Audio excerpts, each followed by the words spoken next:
Hi everyone. सो कैसे हो आप लोग। आज हमारी जो ये क्लास रहने वाली है बहुत ही इंटरेस्टिंग टॉपिक है, क्योंकि आप लोग जानते हैं हम लोग सिविल इंजीनियर हैं और सिविल इंजीनियर्स को जहाँ पर भी आप कंस्ट्रक्शन देखते हो तो सबसे ज़्यादा इम्पॉर्टेंट हमारा जो बिल्डिंग मटेरियल रहता है वो है सीमेंट। तो आज मैं आपको कुछ बेसिक नॉलेज सीमेंट के बारे में देना चाहूँगी। आज की क्लास में हम लोग डिस्कस करेंगे कि आपका जो सीमेंट है क्या क्या इंग्रेडिएंट्स होते हैं उसमें, और सीमेंट की कुछ एक क्लासिफिकेशन पढ़ेंगे। जनरली जो हमने ये सीरीज स्टार्ट करी है जिसमें हम लोग सिविल इंजीनियरिंग के छोटे छोटे कुछ इंपॉर्टेंट टॉपिक्स डिस्कस करते हैं। मतलब ज़रूरी नहीं है कि आप किसी एग्जाम के लिए तैयार कर रहे हो तो स्पेसिफिक आपको उस एग्जाम के लिए ये टॉपिक्स पढ़ने हैं, नहीं। लेकिन अगर आप एक सिविल इंजीनियर हो तो आपको एटलीस्ट जिन पॉइंट्स के बारे में पता होना चाहिए, तो उन पॉइंट्स के रिगार्डिंग मैं आपसे पहले भी कुछ सेशंस में डिस्कस कर चुकी हूँ। लाइक अगर आपसे कोई बोलता है कि बैंकिंग क्या होता है, सिविल इंजीनियरिंग में बैंकिंग क्या होता है, तो हम लोगों को पता है सुपर एलिवेशन को बैंकिंग बोलते हैं, ऑलरेडी डिस्कस किया है मैंने आपके साथ। डिजाइन ऑफ स्टील स्ट्रक्चर में देखा था कैसे कैसे सेक्शंस यूज होते हैं, है ना। तो वैसे ही कुछ इंपॉर्टेंट हम लोग आगे भी डिस्कस करते रहेंगे। आज की जो क्लास है जिसमें हम लोग जानेंगे कि सीमेंट और कंक्रीट इनके बारे में कुछ इंपॉर्टेंट बातें। अगर एग्जाम पॉइंट ऑफ व्यू से बोलूं तब तो बहुत सी चीजें हैं जो हमें इसके बारे में सीखनी है, पर आपको और क्या पता होना चाहिए जनरली सीमेंट और कंक्रीट के बारे में, चलिए जानते हैं। तो आपको ये इमेज दिख रही होगी, आई होप आपने कभी ना कभी अपनी लाइफ में सीमेंट तो जरूर देखा होगा कंस्ट्रक्शन होते हुए आसपास में घर पे, या फिर हो सकता है आपके घर पे ही कंस्ट्रक्शन हुई हो। ठीक है, तो सबसे पहला जो आपको बात ध्यान रखनी है, सीमेंट के एक बैग जो सीमेंट का आता है उसका वेट कितना होता है आपको पता होना चाहिए। कभी भी कोई आपसे पूछे ये बातें हमेशा याद रखनी है। 50 केजी आपका एक सीमेंट बैग का वेट, ठीक है। एक सीमेंट बैग में 50 केजी सीमेंट होगा। डेंसिटी ऑफ सीमेंट हमेशा याद रखना है 1440 केजी पर मीटर क्यूब। तो ये हमारी होती है डेंसिटी ऑफ सीमेंट, और weight of one cement bag कितना होता है 50 केजी, ठीक है। अब बात आती है, मैंने क्या बोला, सीमेंट और कंक्रीट के बारे में जानेंगे। अब कंक्रीट जो आपकी टर्म है वो किससे मिलकर बना होता है।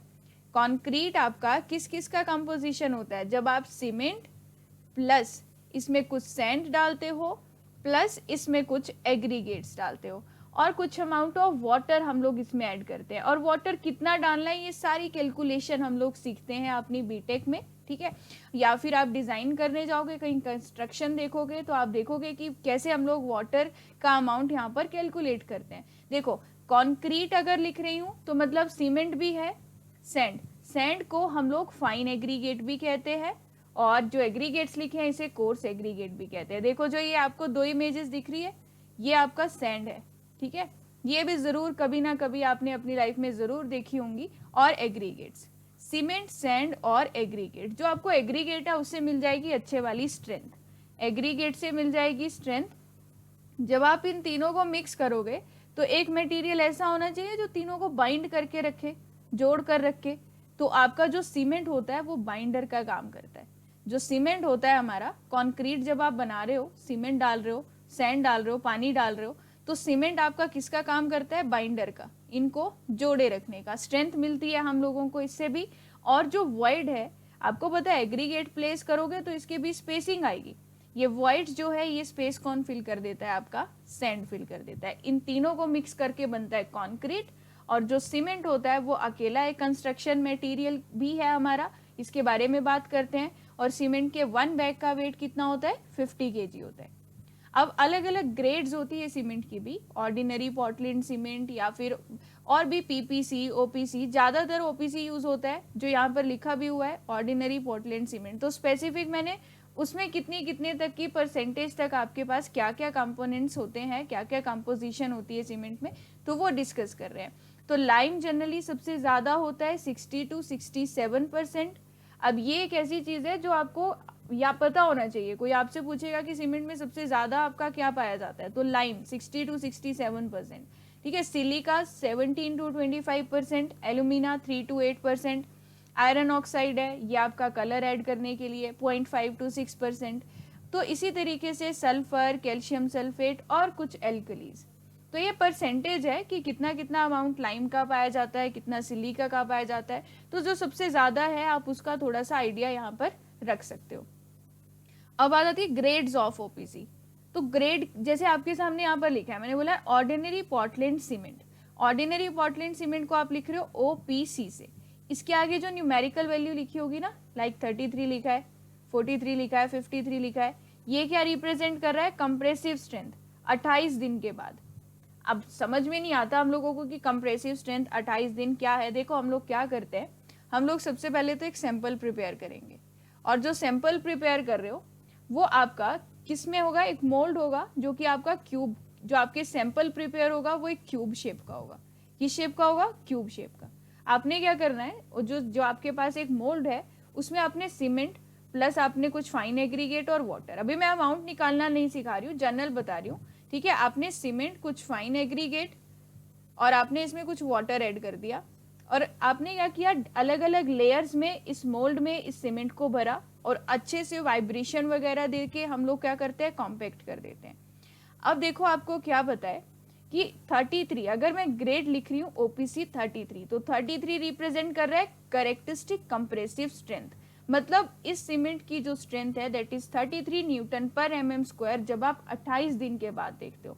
पहली सबसे इंपॉर्टेंट चीज कि जब आप सीमेंट की स्ट्रेंथ चेक कर रहे हो तो क्यूब का साइज क्या लिया जाता है, जब आप कंक्रीट की कंप्रेसिव स्ट्रेंथ चेक कर रहे हो तो साइज क्या लिया जाता है क्यूब का। तो जब आप सीमेंट की स्ट्रेंथ चेक कर रहे होंगे तो size of cube is 70.6 into 70.6 into 70.6 mm। ये क्या है जब आप सीमेंट की स्ट्रेंथ चेक कर रहे हो। अच्छा, अब आपने क्या किया, ये सैंपल बना लिया। सैंपल को प्रिपेयर करने के बाद आप क्या करोगे, फ्रेश वाटर, मान लीजिए ये बकेट है और इस बकेट में आपने पानी भरा हुआ है, इस पानी में आप क्या करते हो, इस सैंपल को जो आपने यहाँ पर बना रखा है ये क्यूब शेप का सैंपल, इसमें डिप करके रख दो। ठीक है, अब डिप करके रख दिया। 28 दिन के बाद मैंने इसको निकाला। जनरली हम इस पानी को चेंज करते रहेंगे ताकि इम्प्योरिटी ना आ जाए और इम्प्योरिटी की वजह से क्रैक ना आ जाए इसमें। ठीक है, तो हमने क्या किया, 1 दिन बाद 2 दिन बाद यहाँ पर वाटर जो है वो चेंज करते रहे, और आपने 28 दिन तक इस पानी में रखना है इस सीमेंट को जो आपने ये क्यूब बनाए हैं, जो सैंपल के क्यूब आपने बनाए हैं, रख दिया। उसके बाद 28 दिन के बाद आप निकालोगे, ये देखो ये ऐसे क्यूब्स बने होंगे। तो जनरली जो हम अभी क्यूब साइज बोल रहे हैं दैट इज 70.6 इंटू 70.6, इस साइज का क्यूब हमने लिया। और ये देखो कंप्रेसिव टेस्टिंग मशीन जो आपकी, या फिर UTM बोल सकती हूँ मैं, ठीक है, UTM आपने सुना होगा, और भी टेस्ट इसमें किए जाते हैं। ये दिख रहा है आपको क्यूब, या इमेज में दिख रहा है ये क्यूब है, आप इस पे लोड लगाते हो और आपने यहाँ फिक्स कर दिया क्यूब, आप लोड लगाओगे, और लोड लगाने के बाद आपने कितने दिन बाद क्यूब निकाला था उस बकेट से, वो वाटर वाली बकेट से 28 दिन के बाद निकाला था ना इस क्यूब को। 28 दिन के बाद ये जो क्यूब है यहाँ पर, इस पर हमने लोड अप्लाई किया। लोड अप्लाई करने के बाद आपको देखना है ये कितना लोड सहन कर सकता है कि ये फेलियर ना हो। तो आप यहाँ पर देख रहे हो कि 28 दिन के बाद जब आप चेक करोगे, एटलीस्ट हमें 3 सैंपल चेक करने होते हैं, तो उसकी स्ट्रेंथ 33 न्यूटन पर mm² से कम नहीं होनी चाहिए। तो 33 न्यूटन पर mm² is the compressive strength 28 दिन के बाद। अगर OPC 43 ग्रेड लिखी है तो आई होप आप अब समझ गए होंगे कि 43 क्या होगा। 43 न्यूटन पर mm² is the compressive strength after 28 days of OPC। OPC 53 मतलब 53 जो न्यूमेरिकल वैल्यू है वो कंप्रेसिव स्ट्रेंथ रिप्रेजेंट कर रही है। इंपॉर्टेंट बात ये थी कि जो क्यूब साइज है वो क्या है, क्योंकि कंक्रीट में भी हम कंप्रेसिव टेस्ट करते हैं तो वहां क्यूब साइज क्या लिया जाता है, तो वो ध्यान रखना है। आप देखो, अगर आपने 3 दिन के बाद इस सैंपल को बाहर निकाला, जो आप अभी क्यूब प्रिपेयर कर रहे थे ना सीमेंट का, आपने क्या किया, 3 दिन के बाद सैंपल को बाहर निकाला और 3 दिन के बाद टेस्ट करते हो। 3 सैंपल है, 3 दिन के बाद टेस्ट करते हो। मिनिमम स्ट्रेंथ 3 दिन के बाद उसकी 16 न्यूटन पर mm² आनी चाहिए।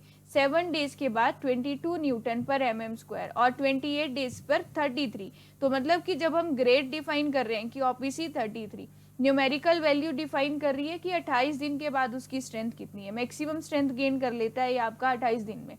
इसीलिए आप 3 दिन का भी चेक कर सकते हो, आपको वहां से भी आइडिया लग जाएगा, क्योंकि 16 मिनिमम आनी चाहिए। 7 दिन के बाद आप टेस्ट कर सकते हो तो 22 मिनिमम आनी चाहिए। तो ये वैल्यूज लिखी है कि OPC 43 ग्रेड है, अगर OPC 43 ग्रेड है तो उसमें कितनी कितनी स्ट्रेंथ आपको यहाँ पर मिलनी चाहिए मिनिमम।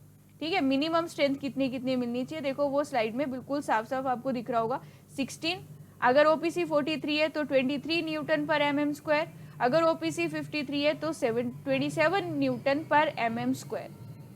अब देखो एक और चीज, यहाँ पर क्या लिखा है, सेटिंग टाइम, ओपीसी का इनिशियल सेटिंग टाइम। आपको पता है कि सीमेंट को जब आप मिक्स करोगे कुछ टाइम के बाद वो सेट होना स्टार्ट हो जाएगा, है ना।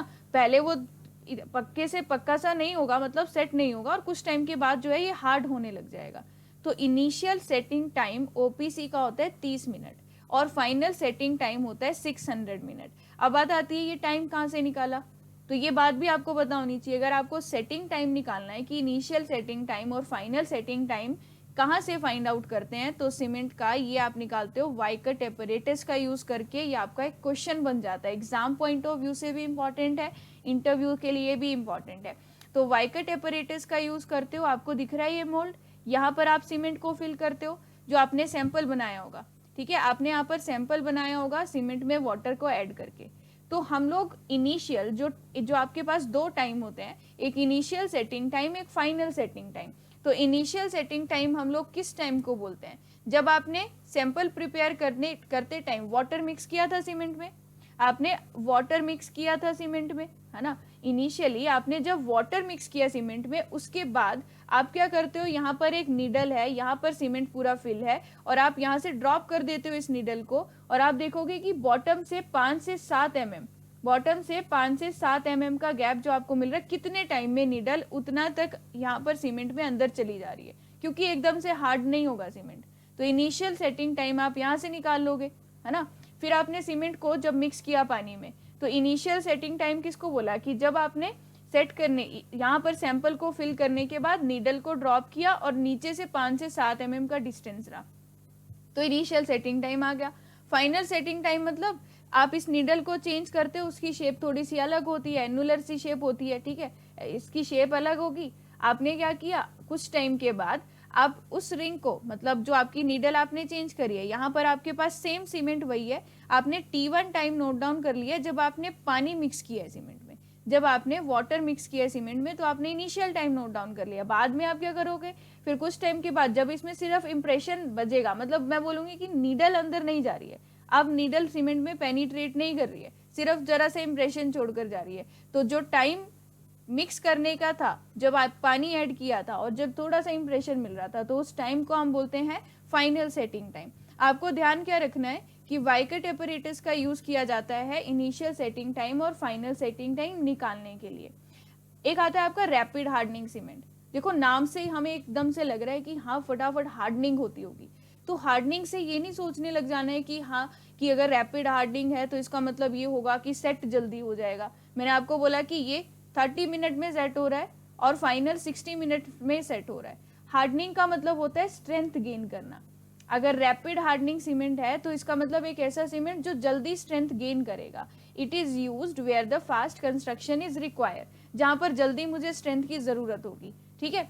यहाँ पर 3 दिन में ही जो रैपिड हार्डनिंग सीमेंट है, इसकी स्ट्रेंथ देखो क्या लिखी है, 22 न्यूटन पर mm स्क्वायर मिनिमम स्ट्रेंथ। और अगर मैं चेक करूं ओपीसी 33 की 16 न्यूटन पर mm स्क्वायर, 3 दिन की स्ट्रेंथ, है ना। रैपिड हार्डनिंग सीमेंट वो सीमेंट होगा जिसमें स्ट्रेंथ जल्दी गेन होगी। तो दो चीजों में कंफ्यूजन रहती है कि टाइम जल्दी सेट होना या फिर स्ट्रेंथ गेन करना। हार्डनिंग से मतलब होगा स्ट्रेंथ का, डायरेक्ट रिलेशन होगा स्ट्रेंथ का। तो रैपिड हार्डनिंग सीमेंट में जो स्ट्रेंथ फर्स्ट डे में आती है वो ओपीसी के कंपैरिजन में कंपेयर करें अगर, तो ओपीसी की थर्ड डे की स्ट्रेंथ जो होगी वो हमारी फर्स्ट डे की स्ट्रेंथ होती है आरएचसी की। तो आप देख सकते हो कि इसमें स्ट्रेंथ जल्दी मिल रही है, और strength is 20 to 25% more on third day as compare to rapid hardening cement. ये किसके केस में है, एक्स्ट्रा रैपिड हार्डनिंग सीमेंट, इसमें और जल्दी स्ट्रेंथ मिलती होगी। तो देखो अगर ओपीसी 33 ग्रेड है तो तीसरे दिन जब मैं स्ट्रेंथ चेक करूंगी कंप्रेसिव टेस्ट करके, तो स्ट्रेंथ आएगी 16 न्यूटन पर mm square. Rapid hardening cement 22 Newton पर mm square, extra rapid hardening और स्ट्रेंथ बढ़ गई, है ना। तो जहां पर जल्दी कंस्ट्रक्शन करनी है, रनिंग वाटर है, ऐसे ऐसे केस में हम लोग क्या करेंगे, जहां पर जल्दी स्ट्रेंथ चाहिए होगी रैपिड हार्डनिंग सीमेंट का यूज करोगे। अब कंफ्यूजन होती है रैपिड हार्डनिंग सीमेंट और सेटिंग टाइम।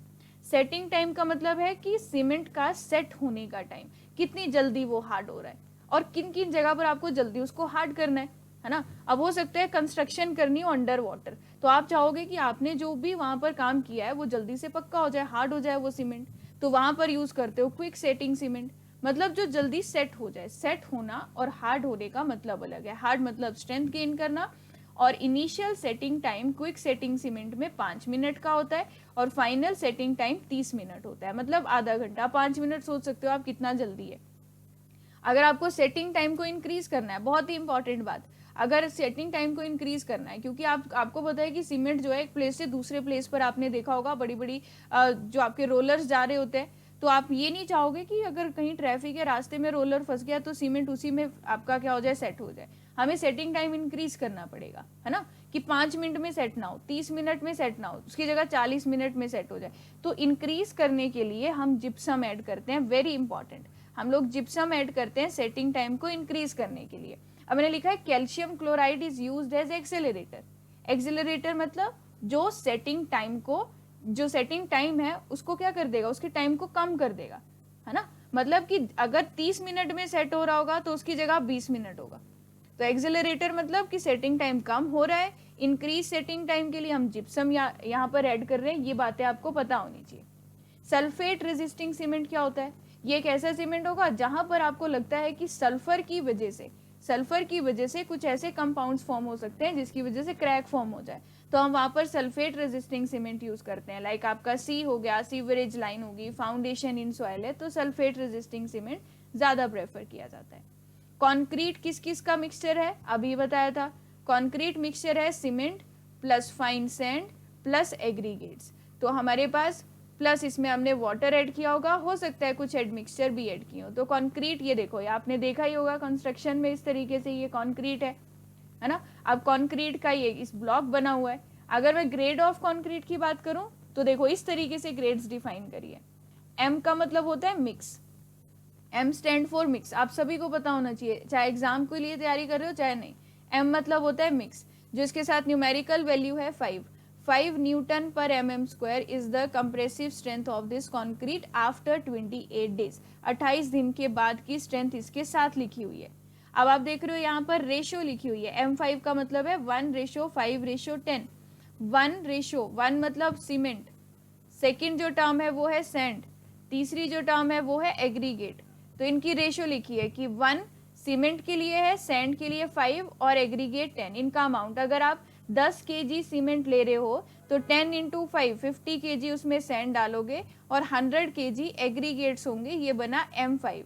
ठीक है, समझ गए होंगे आई होप आप। M10 है तो 1:3:6, 1 सीमेंट के लिए, 3 for the sand and 6 for the aggregate. तो इस तरीके से ग्रेड डिफाइन होती है, और M का मतलब होता है मिक्स और न्यूमेरिकल वैल्यू मतलब characteristic compressive strength. Next term आती है सेग्रीगेशन।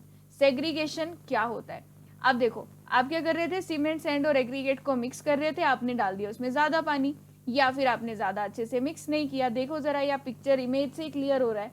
इमेज से क्या क्लियर हो रहा है कि एग्रीगेट्स अलग हो गए हैं, ये मिक्सचर तो क्या बनेगा, एग्रीगेट्स ही अलग हो गया, मिक्सिंग प्रॉपरली नहीं हुई है।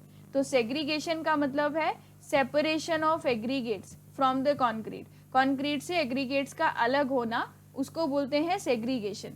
ठीक है, एक टर्म आती है ब्लीडिंग। ब्लीडिंग किसे कहते हैं, जब आपकी यहाँ पर भी मैं ये बोलूँ कि जब वाटर ऊपर ऊपर शिफ्ट हो जाए। देखो हमने तो यहाँ पर सीमेंट सैंड एग्रीगेट वैसे ही मिक्स किया था, हमें था अच्छे से सेट हो जाएगा, पर क्या हुआ, देखो पानी ऊपर ऊपर आ गया, आपको दिख रहा है ये वाटर है सारा, ये पानी जो था वो सीमेंट के साथ सैंड के साथ ऊपर आ गया।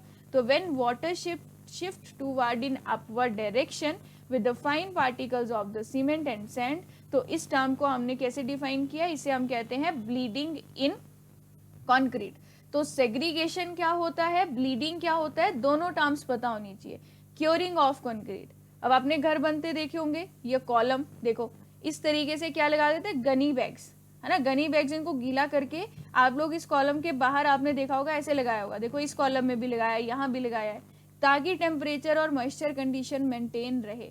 या फिर स्लैब कास्ट हो रही है, देखो हमने इस तरीके से पॉन्ड्स बनाए हैं, पॉन्ड बना के फायदा क्या हो रहा है, इतने टाइम तक इतना एरिया गीला रहेगा, है ना, गीला रहेगा। या फिर आपने देखा होगा बरसातों के टाइम घर बना रहे, घर बना है उसमें पानी, हाँ अच्छा है भी, नेचुरल पानी मिल जा रहा है, ऐसे कहते हैं हम, है ना। तो maintaining the moisture and temperature of the concrete, इसके लिए जो टर्म यूज की जाती है इसे आप क्या कहते हो, क्योरिंग ऑफ कॉन्क्रीट। ध्यान रखना है, टेम्परेचर और मॉइस्चर कंडीशन को मेंटेन करने के लिए क्योरिंग ऑफ कॉन्क्रीट टर्म का हम लोग यूज करते हैं। आई होप बातें समझ में आ रही होंगी।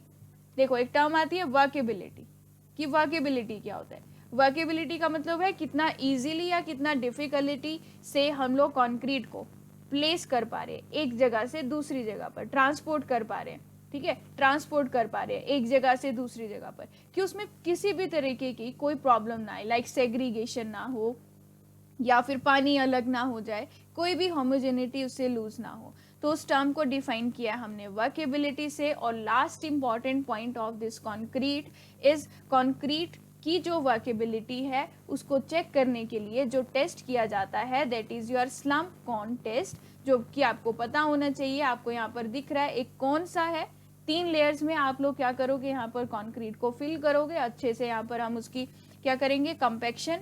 और उसके बाद आप यहाँ पर इमेज से समझ सकते हो, पहला स्टेप आपने यहाँ पर कंपैक्ट किया, एक लेयर डाली। दूसरा स्टेप, दूसरी लेयर आपने यहाँ पर कंक्रीट की डाली और आप क्या कर रहे हो, साथ साथ कंपैक्ट भी कर रहे हो। तीसरा स्टेप, और लेयर डाली, आपने कंपैक्ट किया, एक्स्ट्रा जो एक्स्ट्रा ऊपर ऊपर कंक्रीट आया था देखो उसको हटा दिया।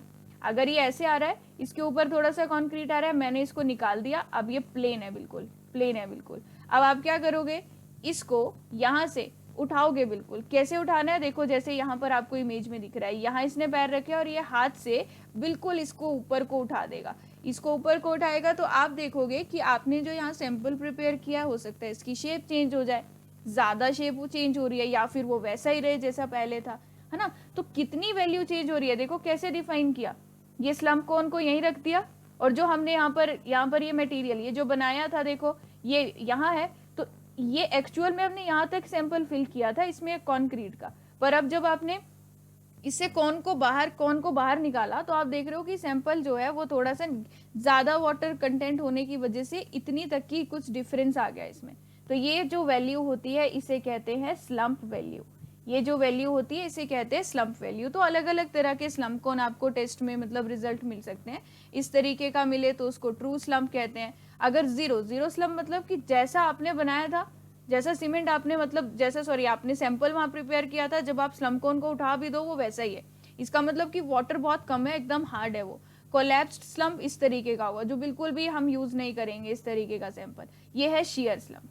तो इनके डायग्राम इमेज से क्लियर होगा कि नाम हाँ क्या कैसे दिए हमने। तो ये थी कुछ इंपॉर्टेंट बातें जो आपको सीमेंट और कंक्रीट के बारे में पता होनी चाहिए। वेट कितना होता है, ग्रेड्स हैं, ग्रेड्स के आगे जो टर्म है वो कितनी क्या लिखी गई है। यहाँ पर जब आप कंप्रेसिव स्ट्रेंथ निकालोगे, जो आपने M5, M15 अलग अलग ग्रेड्स लिखी है कंक्रीट की, तो यहाँ पर जो साइज ऑफ सैंपल यूज होता है वो है 150 mm के क्यूब्स। पहले हमने जो पढ़ा था सीमेंट के केस में कितने mm के क्यूब्स यूज होते थे, 70.6, 70.6 और 70.6 mm। आई होप आपका आज का सेशन जो था आपको अच्छे से समझ में आया होगा और इम्पॉर्टेंट चीज़ें जो मैंने बताई वो सब आइडिया लगा होगा अबाउट द सीमेंट। तो अगर आप एक सिविल इंजीनियर हो, आपको सीमेंट और कंक्रीट की ये सब बातें पता होनी चाहिए। ऐसी ही और ही इंटरेस्टिंग वीडियो मैं आपके लिए लाती रहूँगी। अगर आपको आज की ये वीडियो अच्छी लगी हो तो प्लीज़ इस वीडियो को लाइक ज़रूर करना, कमेंट सेक्शन में बताना कैसी लगी ये वीडियो और ज़्यादा से ज़्यादा लोगों के साथ इसको शेयर करना। Thank you everyone, bye bye.